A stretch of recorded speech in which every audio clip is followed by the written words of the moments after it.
minha gente! E a gente começa falando hoje, sexta-feira, que é a sexta animada, de vitória.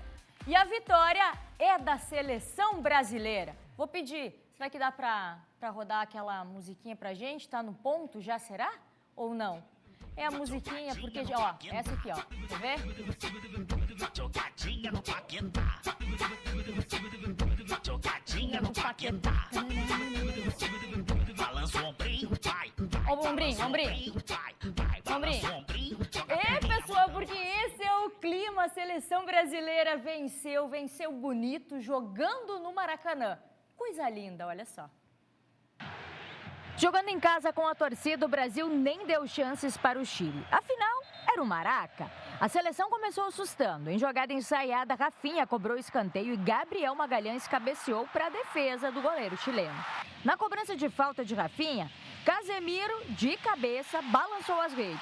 Mas não valeu. Impedimento marcado. Se marcar pela seleção é bom, imagina quando é o primeiro com a amarelinha.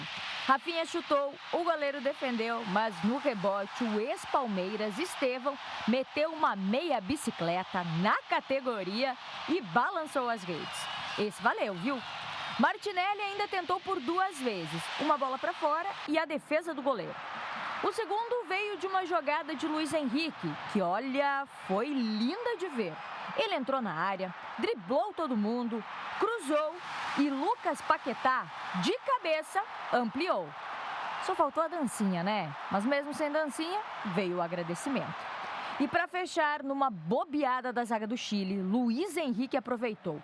Paquetá deixou passar, Bruno Guimarães apareceu, Luiz Henrique chutou, a bola foi no travessão e Bruno Guimarães pegou e finalizou.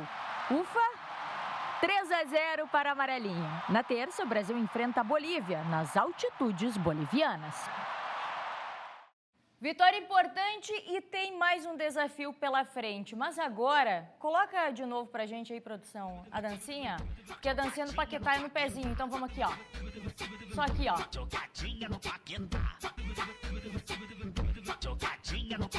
É o Paquetá. Boa, galera, só porque é sexta-feira vale, né? Porque o Brasil vem jogando diferente do que a gente viu em outras partidas. Jogou bem e jogou com certeza buscando estar muito bem na Copa do Mundo, que é o que a gente espera. Mas agora vamos mudar de assunto, vamos falar de algo legal também que está acontecendo, que é algo para ser discutido, porque hoje aconteceu uma audiência pública na manhã dessa sexta-feira, lá em Chapecó, para discutir a participação de atletas de fora de Santa Catarina em competições organizadas pela FESPORT. O encontro foi promovido pela Comissão de Esportes e Lazer da Assembleia Legislativa, a pedido do deputado estadual Mauro de Nadal, do MDB, que falou sobre a importância desse debate que aconteceu hoje em Chapecó. Nós já lá atrás tínhamos essa discussão muito forte e muito presente, né? Porque o objetivo nosso é valorizar os nossos atletas aqui de Santa Catarina, aqueles atletas formados nas nossas bases esportivas, né? E chega um momento em que ele pode expor todo o seu talento, todo o seu preparo, ele acaba tendo uma competição em desfavor com atletas profissionais que vêm de outros estados e competem na mesma modalidade dele aqui em Santa Catarina. Então, o nosso objetivo é abrirmos essa discussão e, através da discussão, colhermos as sugestões. E o encontro viu atletas, dirigentes e entidades esportivas. A reivindicação é de que esses atletas vindo de fora tirariam uma oportunidade de pessoas daqui, do estado, né, em torneios como o LESC, os Joguinhos Abertos e os Jogos Abertos de Santa Catarina. Então existe essa reivindicação realmente. E esta foi a segunda audiência sobre o tema. A primeira foi realizada em maio, na capital, e a gente vai acompanhar toda esta situação. Mas agora vamos falar de catarinenses e Série B, porque pela 25ª rodada da Série B tem confronto de catarinenses e da parte de cima da tabela e confronto direto. Então bora falar com eles no sul do estado e no oeste, porque o confronto é entre Criciúma e Chapecoense. E é por isso que a Manu e o Felipe Bastos estão aqui, os dois, a Manu lá no Heriberto Wilson, onde vai acontecer esse confronto, e o Bastos lá na Arena Condá, a Chapecoense, que é o visitante desta partida. Então, Manu, começo contigo. Como é que vem o Tigre para essa competição Um duelo de gigantes da parte de cima da tabela e o Tigre que busca aí vencer a Chapecoense para subir ainda mais dentro do G4. Conta pra gente, Manu. Oi, Angélica, boa tarde para quem nos assiste. Exatamente, né? A expectativa já é grande para esse clássico chapecoense. Criciúma e Chapecoense sempre é um clássico catarinense, mas dessa vez tem um gostinho a mais, né? E com a condição do acesso, ambas equipes vindo de bons momentos e esse jogo que vai acontecer aqui no Majestoso no próximo domingo, como a gente já está acompanhando aí ao longo dos últimos dias, né? Ao longo dessa semana o Criciúma treinou, sem ser na segunda-feira, todos os dias na parte da manhã, nessa preparação para o clássico de domingo. E falando, né, do enfrentamento dessas duas equipes pela Série B, já foram 6 confrontos pela Série B. Criciúma ganhou 3 vezes, levou vantagem na quantidade, mas teve um empate as últimas 2 vezes, a Chape levou a melhor. Então o Criciúma vem tentando quebrar esse jejum aí nesse próximo jogo também e não ganha da Chapecoense desde 2022. Então agora o torcedor está naquela expectativa, ainda mais por conta dessa questão do acesso que tem também, né? Então o torcedor carvoeiro já está se preparando, a equipe também. Hoje acontece um treino, inclusive acabei de confirmar, aconteceu um treino pela manhã. Amanhã, sábado, vai ser na parte da tarde, depois já vai ser feita a concentração para o jogo de domingo. Como a gente vê aqui, ó, agora em Criciúma está chovendo, a expectativa também aí para o final de semana, para o domingo, é que o tempo fique assim um pouco mais chuvoso, mas isso não importa nada para o torcedor carvoeiro que sempre comparece em peso aqui no Majestoso e com certeza não vai ser diferente aí no próximo domingo. E falando sobre a situação do Criciúma, a gente vai acompanhar uma fala agora, falando da janela de transferência, né? A gente vai acompanhar uma fala do Ítalo Rodrigues, que é o executivo de futebol, falando sobre as contratações e também sobre esse período. A gente vai acompanhar um trecho agora, olha só.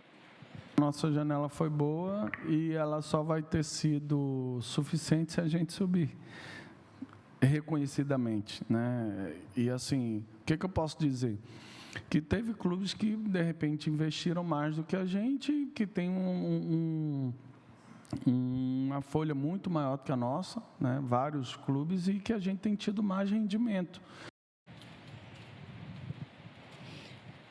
Bom, e falando, né, voltando a falar aí do confronto de domingo, foram disponibilizados 2.000 ingressos e a informação que se tem é que aproximadamente 70% já foram vendidos, viu? Então isso já mostra a expectativa realmente do torcedor carvoeiro aí para esse confronto do próximo domingo, Criciúma e Chapecoense. Com certeza que esse estádio vai estar lotado, tanto com a equipe carvoeira quanto também a equipe lá do Oeste, que vai vir acompanhar aqui no Majestoso. Volto contigo aí, Angélica. Valeu, Manu. Pois é, Manu falou de uma estatística. Bastos, na primeira fase da Série B, jogando aí na Arena Condá, Chapecoense venceu o Criciúma. Será que agora vem o retorno ou a Chape está preparada, quer buscar esses pontos fora de casa para ficar ainda mais lá em cima na tabela de classificação? Conta pra gente, Bastos. Olha, Angélica, pelo menos esse é o objetivo, né? A Chapecoense vem treinando forte essa semana, está bastante embalada nessa Série B do Campeonato Brasileiro. Não é à toa que está no G4, ou seja, se o campeonato terminasse hoje, tanto o Chapecoense como o Criciúma estariam na Série A em 2026. Mas para essa partida, viu, Angélica, alguns desfalques importantes do time do técnico Gilmar Dalpozo, como o zagueiro Vitor Caetano, com lesão na panturrilha, e o atacante Ítalo, suspenso pelo 3º cartão amarelo. Já o capitão Bruno Leonardo é dúvida, já que segue em recuperação física e também muscular. Por outro lado, o técnico Gilmar Dalpozo vai poder contar com o retorno do meia Giovanni Augusto, que volta após cumprir suspensão automática. Mas quem falou com a imprensa nesta quinta-feira foi um dos destaques da Chapecoense nessa Série B, o meia Rafael Carvalheira. E ele falou um detalhe importante, viu, sobre essa invencibilidade do Verdão do Oeste, que já dura há 10 rodadas. Vamos conferir um trechinho do meia Rafael Carvalheira.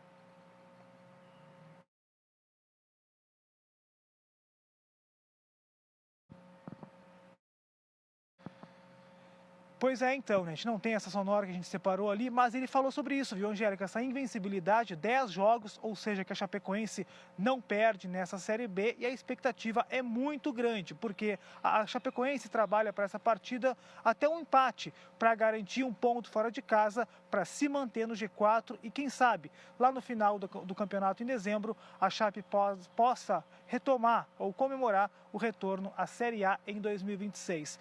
Para finalizar a participação, o Chapecoense, que fez um treinamento agora pela manhã, portões fechados, deve viajar para Criciúma entre hoje, mais tardar amanhã pela manhã. Expectativa de um baita jogo no próximo domingo no Heriberto Rios. Angélica Varaschini. Boa, Bastos! Vamos ficar acompanhando Bastos torcendo para a Chape, a Manu torcendo para o Criciúma. E segunda-feira a gente traz o resultado desse grande confronto. O importante é que a gente está falando de dois grandes times, duas grandes equipes que estão lá em cima, no G4 da tabela de classificação e muito próximos de estar na próxima fase da Série B do Campeonato Brasileiro, na busca de estar na elite do Brasileirão. Valeu, Manu! Valeu, Bastos! Bom final de semana para vocês. E a gente acompanha tudo, segunda-feira a gente traz para vocês. Mas agora vamos falar de Avaí também, porque o executivo de futebol do Avaí, Roberto Braga, ele concedeu entrevista coletiva agora pela manhã lá no estádio da Ressacada para explicar principalmente as movimentações do clube na janela de transferências que fechou na terça-feira. Então vamos ouvir o que ele falou sobre essa questão e principalmente o período, né, que o Avaí vive agora que não vem tão bem aí dentro da Série B. O que a gente vem fazendo desde o começo é sendo bem transparente com os jogadores, com os atletas, a relação do dia a dia, comandada pelo Jair, pelo Marquinho e com os atletas, a gente tem tido um nível de transparência muito alto. Para quê? Para preservar o desempenho esportivo. Então é isso que a gente tem feito.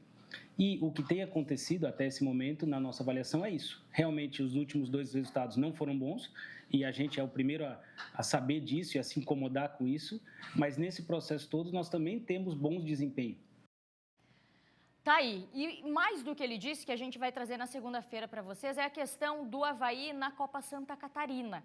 Porque o Avaí, com o que falou hoje na entrevista coletiva, vai vir com um time alternativo com a categoria de base, o sub-20 e alguns atletas de transição. É assim que vai enfrentar nessa competição do segundo semestre o Avaí. Os detalhes a gente traz para vocês na segunda-feira. Lembrando que o Avaí também entra em campo neste domingo, às 8h30 da noite, no estádio da Ressacada, contra o líder Goiás. Lembrando que antes da partida, o clube preparou ações comemorativas aos 102 anos de fundação e o jogo também faz parte da campanha promocional de ingressos, válida até o fim da temporada do Brasileirão. E a gente falou da Copa Santa Catarina. A Copa Santa Catarina começa neste final de semana e a gente já tem os duelos de quem vai entrar em campo. Começando agora essa grande competição do segundo semestre. No domingo, 3h da tarde, a gente tem Nação e Carlos Renault, lá no estádio da Arena Joinville. No domingo, às 15h, no mesmo horário, Blumenau e Joinville, lá no SESI Blumenau. Depois, né, de tudo que a gente trouxe do SESI, agora sim é a casa do esporte. E aí vai receber esse grande jogo de Blumenau e Joinville pela Copa SC. E Camboriú e Tubarão no mesmo horário, lá no estádio Emília Rodrigues. É a Copa Santa Catarina, minha gente. Começou a competição do segundo semestre, que vale vaga para a Copa do Brasil e também uma vaga para a Série D. O SC Esporte de hoje vai ficando por aqui. Um ótimo final de semana para você. Mas segunda-feira a gente volta com muito mais. Cleiton Ramos, é contigo.